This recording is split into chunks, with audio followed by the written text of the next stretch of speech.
Hey, security peeps. We are live with another edition of Breaking Into Cybersecurity. I am Renee Small, cybersecurity super recruiter, demystifying cybersecurity careers for the month of October, which is Cybersecurity Awareness Month.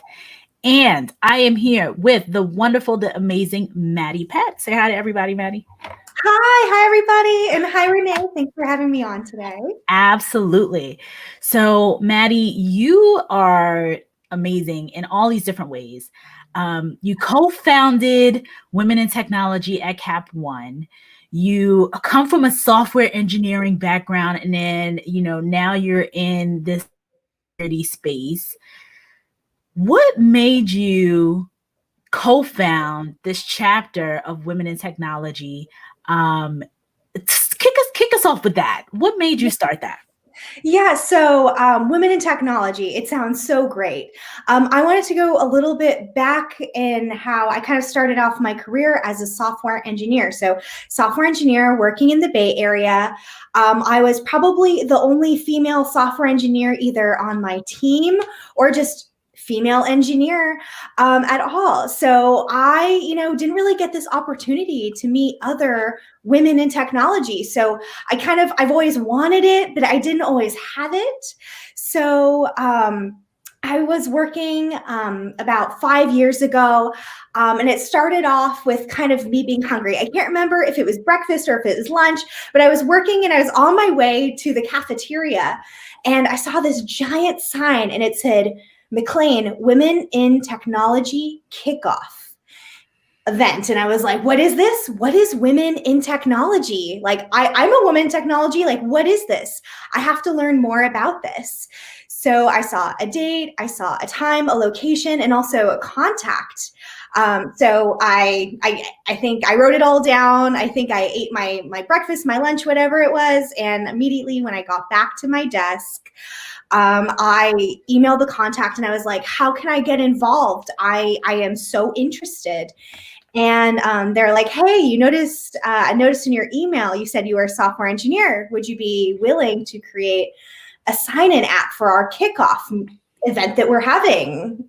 She's like, it's in a week. And I was like, yes, I'll do that. So I actually started, the first thing I did was create that application. And I built it. Everyone came in, registered using my app, and I attended the kickoff myself.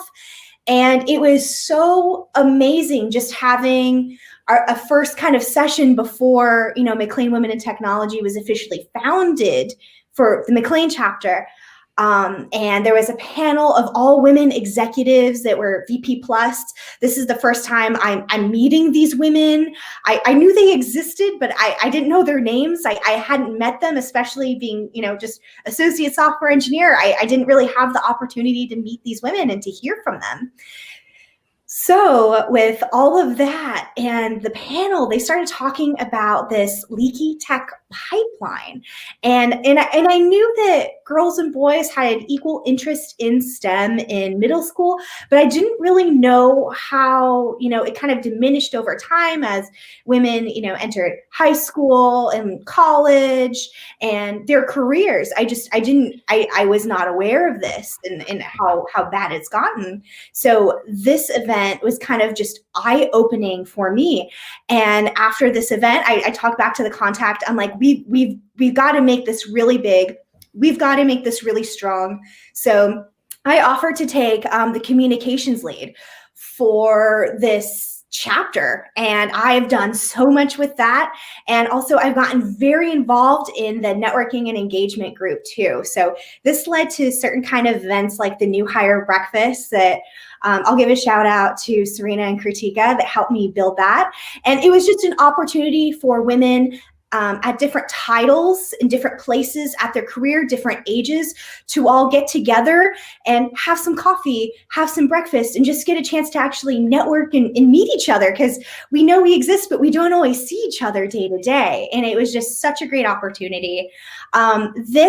All of this wonderful work that I've done with McLean Women in Technology has also led to creating a Women in Cyber group as well at my company. So I'm one of the co-founders of Women in Cyber as well. So much work has really gone into, you know, making McLean Women in Technology and also Women in Cyber. I love it. So excited to talk to you about it. And it's amazing. I mean, some of the things that you talked about being, you know, again, and it comes up, it's been coming up daily as we've talked to people, volunteering, right? So you see this women in cyber, women in tech, you see it out there, you're like, oh, what is that? I want to get in. And then immediately they say, hey, can you create this? You know, you're a software engineer, you know, put your skills to work. And so that volunteering aspect, so you jumped in, you said yes, became part of the, you know, the on the ground. And this is 5 years ago. And look at how far you've taken it, and, you know, your colleagues, and then how far you've come today so far. So I just, you know, when I saw some of the work that you've been doing, I've been paying attention to you on LinkedIn. I mean, it's absolutely amazing. So I just want to shout some people out. Ben is here. He's here all the time. Hey, Ben. Danielle says good morning. And she says, women in technology, heart, heart, heart. Yep. We love women in technology. And then Laura already has a question. What process do I need to go through to enter into cybersecurity, please? Ooh, so I can definitely talk about my career and how I got into cybersecurity. With that, do you think that would be helpful for Nora? Yeah, absolutely. Because you know why? And Nora, we tend to, and I think Norma's been here a number of times. Like we give each of your experiences, meaning for the person who is on the podcast, so that people can see the different paths and take whatever path they think is best for them. So we definitely, you know, we know that there's multiple pathways, and it's just not one path, because you come from a software development background. So, you know, your path is going to be different. I don't know what, you know, Nora has an MBA. She's SHRM. That means, I know that's the Society of Human Resources Management. So definitely probably has like some HR background too. So it's likely going to be a different path, but definitely, Maddy, we want to get in and hear more about your path into, you know, from software engineer where you were and now into the division that you're in over at Cap One. Yeah, so let me talk a little bit about my career and my journey.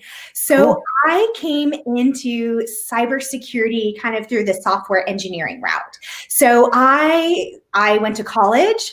I got my computer science degree Sonoma State University. And I've been working in the industry in different fields. I've been working in aerospace, did some work for a brewery. And the big one that I really wanted to talk about is satellite telecommunications before I went into the financial industry.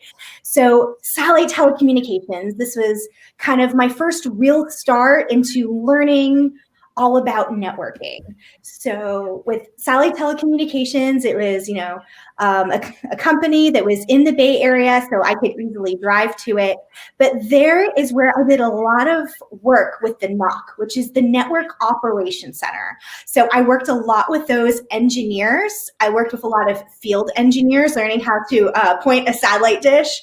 And I did a lot of work, especially in the server room. So this gave me the opportunity to get hands-on, work with other engineers, and just kind of learn all about having a server room and server maintenance and just networking.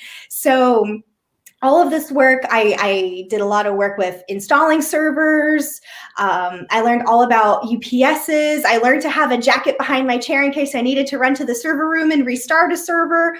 That was all with the work that I did with the satellite telecommunications company. It was so great, such a wonderful learning experience. And I take all that knowledge and I use it in a daily way. But with that, I actually went to a conference and I met a lot of people. I went to different sessions, was on the floor. And I met some crazy smart people, and a lot of them were in cybersecurity. So I went from knowing no one in cybersecurity to meeting like 20, 30 people that were in cybersecurity. And they all invited me. They're like, let's talk more, let's hang out, let's talk about some real cybersecurity problems. And I was interested. I thought it was really cool. I still didn't give like my full into thinking about cybersecurity, but it was really the people that kind of drew me into the field. Being a software engineer, there's many different routes that you can take. And so meeting these people, I eventually was like, yeah, you know what? I want to work with people like this that are just very smart, that know everything about, cloud networking, cloud engineering, and I wanted to be a part of it. So after completing a 3-hour coding interview and then an additional 6 back-to-back interviews, I found out I had the job and I was going to be working with these people that I had met. So back to what drew me in, I would just say that people kind of drew me into cybersecurity. So I moved from the Bay Area to DC for this job, and it changed my whole life. I was now working with a ton of people in cybersecurity. I was meeting Security Intelligence Center analysts, so SIC analysts. Also SIC, a lot of time is also referred to as SOC, so Security Operations Center. So those kind of words are used all the time. So I was meeting a whole bunch of analysts. I was meeting all of these cyber engineers. It was fantastic. And 6 months after I'd started, I actually met my now husband, who was also in cybersecurity. He was working as a contractor for the government. But so I just want to say my whole world went from I didn't know anyone in cybersecurity to now this huge network of people that were in cybersecurity. That is amazing. That's amazing. I want to know more about something you touched on that comes up here, and it's come up a lot recently, which was the interviewing process. Mm-hmm. So, you went through 6 interviews, you said, for your analyst role? Yes. So as a software engineer, so first I had to have a 3-hour coding session. I essentially had to prove that I can code, that I'm a good software engineer. They could give me it was, I think, 9 questions. And it asked me, some were easy, some were very difficult, and it essentially challenged me. And they were just different challenges. They wanted to see, how I thought in my design, and then also see, what I can create for code in 3 hours. It was great. That's pretty awesome. So then after the 3-hour code, so I passed that part. After the 3-hour part. Then they flew me out, and I had 6 back-to-back interviews. Wow. Yeah. So they flew you in for the day. You had 6 back-to-back interviews, and then obviously offered you the position, and you're in there, and you've been pretty much in the role ever since. Now, how did you get into cryptography though? That's so cool, because she's in cryptography for everybody.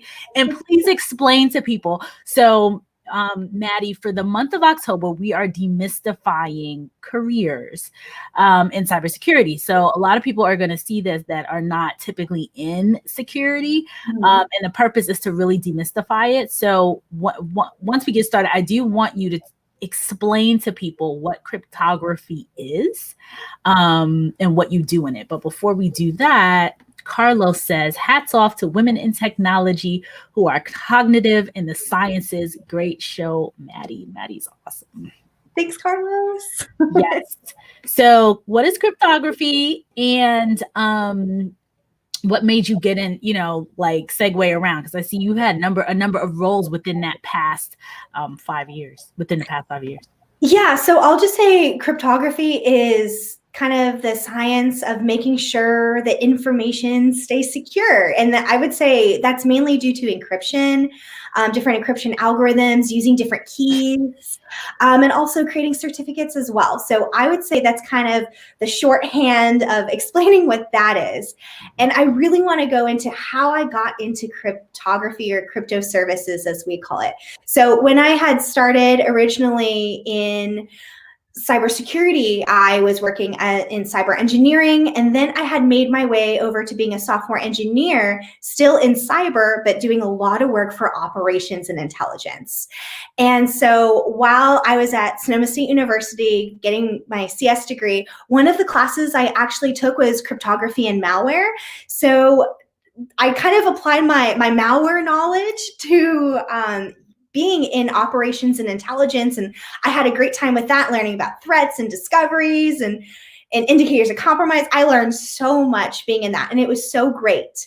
And after a while, I wanted to go back into the engineering space and work on cyber machine learning because I just thought it would be really cool. I was very interested. I wanted to see, what kind of different services that we're using, and just kind of learn that knowledge. So while I was in cyber ML, I was doing a lot of work with using the language React, which is for building UIs, and also doing a lot of things in Java, so kind of building out the back end with Java. But overall, I didn't really feel like it was a great fit. At the time, I was very passionate about DevOps work, and there was not a lot of work in DevOps specifically for that role in cyber ML. I just wanted to do DevOps. I wanted to build out all of this great automation. And so one of the great things about working for such a large company was that I could transfer internally. So, for the crypto and malware class that I took in college, I really wanted to focus more in on that crypto side. So what I did was I met with the engineering lead at my company, and I just sat down with him, and I'm like, tell me everything that we have to know about like encryption, keys, and PKI, so public key infrastructure, certificates, both how do we handle them internally as well as externally. So we talked all about this for an hour, maybe more than an hour. It was so great. I met with him, I met with all the leadership, and they told me how there was a need for DevOps and for automation with crypto services. And I was just like, wow, this seems like such a great fit, and so I actually joined this team back in February of this year. Of course, a lot's happened this year, but overall, this team has been a great fit, been doing some great work that are all high priority projects. They're all extremely highly visible to my leadership. And my team is fantastic. We have a lot of diversity, inclusion, and belonging on our team as well. And I make sure every day that we try to bring more and more of that great talent in. That is so super cool. Danielle says here, cryptography is so cool. And she also asked, what's your favorite cryptography algorithm? Oh, it really depends on what I'm doing. I really like elliptic curve algorithms because I can use them in mobile, and they're super quick to generate and they're super complicated, I would say. But most people, like what I see kind of day to day and what I see for certificates, is I'm seeing a lot of like RSA, 256, like I'm seeing a ton of different algorithms used that way. But I love elliptic curves. So that's kind of my favorite. Cool. This is over my head, which I love. I mean, I love learning something new. I mean, just seeing your progression, seeing what you did, how you're helping to bring women into the organization, helping you yourself moving throughout the organization. And I have to tell you, I kind of agree with Carlos when he talks about women in computer science. Well, he said the sciences, but women in computer science as a whole, getting into the security space, it's such a needed skill set. Because you all understand the code, you understand how it works, you did it, you were in it. So, the DevOps piece, the DevSecOps, all of this, like it only opens like tons and tons and tons of doors for you when you have this type of background. So it's exciting. Like I'm excited to see where you are. Ooh, I almost. Oh.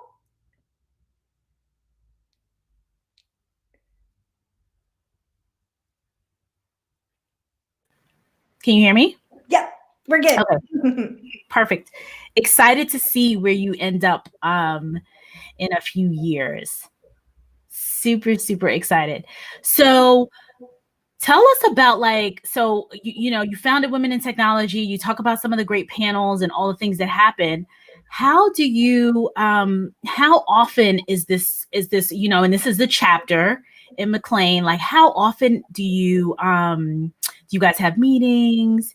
And, what types of volunteer opportunities, if people wanted to look at women in technology and other, obviously yours is within your organization, but chapters outside of the organization, because I know a lot of folks here, what tends to happen is they want to get in, they're trying to, we give them tips and tricks, and part of that is always the volunteer aspect. So I want to just dig back into that, because you were, you got, for all of us, that for people who just joined, we're on with Maddy Pet. She's a software engineer in the cryptography services. It's called crypto services. Yes, crypto services within her organization. She also helped founded Women in Technology chapter in her organization 5 years ago. So to Lincoln's point, Maddy's story is pretty impressive. I agree. I totally agree. Super impressive story. So really want to give people tips like when can they, how do they get access to women in technology? Can they just go and volunteer somewhere? Yeah, so there are so many great resources right now, especially for women in technology. So internally, we meet, I'm part of the leadership, so we meet about once a week, but there's individual committees that we have as well that are responsible for different types of events. But externally, there is actually a larger Women in Technology group that you can join. There is an annual membership, but you are included to some great events. You're going to be hearing from speakers from all over different companies, different places in the world. It's actually fantastic. There's also a Women in Cybersecurity group as well that is, again, external, just like Women in Tech. It's external. And I know that they even have a yearly conference that women can attend, and women and allies can attend. And it's fantastic. And there's some great data there. In case you are more of the software engineering route like me, so you can attend those as well. But there's also Women Who Code that I believe is a great organization to try to, either help you get into coding, or if you already do code, you can attend, those sessions and those seminars, and it's so great. And the last little bit that I do want to include is I want to talk about Girls Who Code, and talk about the organization. If you have young girls at home and they, are interested in STEM, get them involved with Girls Who Code. Get them involved with coding just to learn, another part of STEM. I would say, those are kind of my main groups that I would recommend to all of you out there. That's such cool. That's really good advice. So many people that they, don't know where to begin, don't know where to join. So Girls Who Code, awesome, because that's from, a really young age.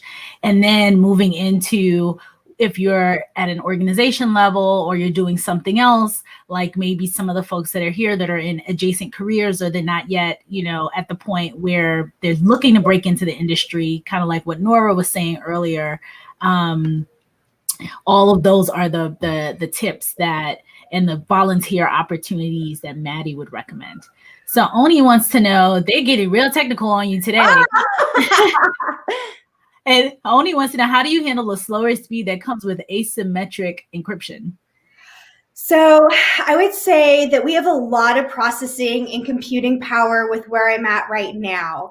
So there are symmetric and asymmetric algorithms that are out there. I would say we have a lot of computing power. So handling the slower speed, it's all about waiting and trying to ingest data in real time. So I wish I could answer more deeply, but we just have these computing resources that we have that kind of handle all of that for us. Awesome. Danielle says, my daughter is into robotics at 12 years old. I'm looking for her too. Yes. That's so awesome, Danielle. Yeah, we need, I just got off a panel, Uniting Women in Cyber an hour ago, less than an hour ago, 9 to 10. And we talked about this exact topic, getting girls in, getting, just diversity of thought. It was a diversity and inclusion. and getting girls in at a young age and trying to figure out how we can get just people in general more aware of STEM, more interested in STEM, more educated in STEM at such a young age in the United States versus there were some statistics about United States, the women in the United States versus in some other countries where the other countries, other what considered third world countries have like 40 to 50% women in STEM versus here, which I believe the stat was, but please don't quote me, something like 4%. So yes, getting them in, Danielle, when they're like super young, middle school, perfect time to do this. Yeah. And again, that goes back to the leaky pipeline, the leaky tech pipeline, making sure that girls have an equal interest in STEM, throughout, their whole career. So again, middle school, it's equal, but then when it starts to get high school, it gets a little smaller. When it gets to college, it's even smaller. So just making sure that they're engaged and that they find, all of this just so interesting and fun. Why do you think that is, Maddy, that it starts to, when they're middle school, it's great. And then as they get up into high school and college, that it gets leakier and leakier? I just think that they're not shown how fun it really can be. I think that they kind of see, the hard maths, the hard sciences, and they just kind of see it as maybe a little scary or very intense. And I think if we can show them that it can be really fun, really cool, that there's so many roles and ways to go in the career with that, I think give them that opportunity and let them learn and let them see. Yeah, I agree with you. So Roy says, very cool. I'd like to support as an ally. I spoke to high school students at a STEAM school yesterday and was asked about women in tech and IT. I would like to do more than encourage them to consider IT. So, Roy, love allies. We need more allies like you out there. Totally. Ben says, being able to coach a robotics team has been such a great time. The girls on the team are just as, if not more, interested in activities than their teammates. And it's incredible to go to competitions and see the mix of genders. Makes me hopeful for the future. Oh, yeah. Yeah, I think so. I mean, we talked about this, and it's so fascinating, kind of interesting to me because my dad was a computer science professor. It just never. It didn't seem when I was growing up that there was like, or I guess I didn't experience like the divergence, but clearly there is. But you don't see it when you're in it sometimes. It's just like, I have a bunch of brothers.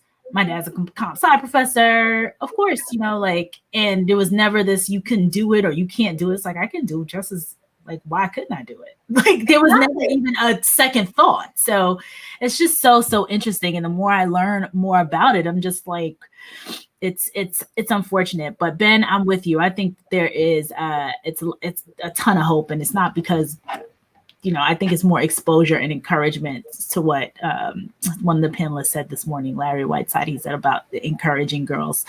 And then Nora wants to know, what's the smartest way to do subnetting and security and the best way to block hackers?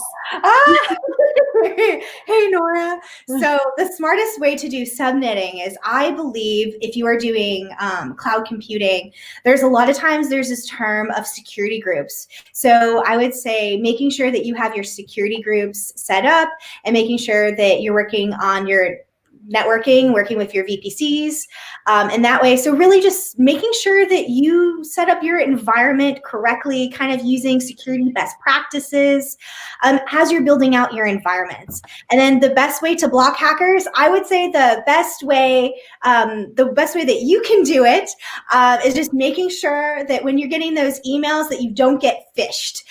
Just making sure you don't click on those links, making sure if you do see a link, kind of move your mouse over it and just make sure that it's going to the correct place. You don't know how many times I have seen a link where it's referencing something, there's an I in it, and it's actually a Russian character of I that looks almost exactly the same, but it takes you to a completely different place. So I would say just don't click on those links. If you don't know that person, don't click on that link, and just double check it.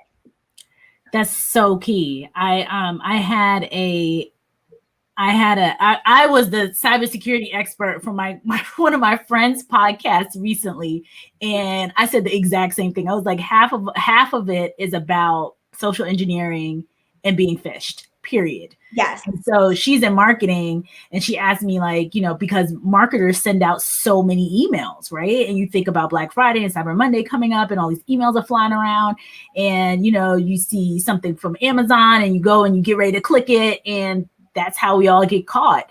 So don't touch anything.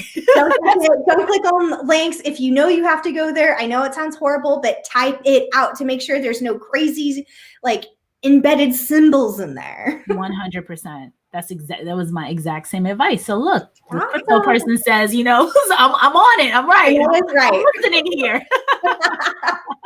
This is so good. So Maddy, we're at the 30-minute mark. I just want to thank you so much for being here with us today. I mean, I think this week, I feel like we've had some just phenomenal cyber women on. You are doing such amazing things in the community, helping to build your chapter, bringing more people in. It's just absolutely amazing. And I just want to commend you for the work that you're doing. And thank you for being here talking to us today.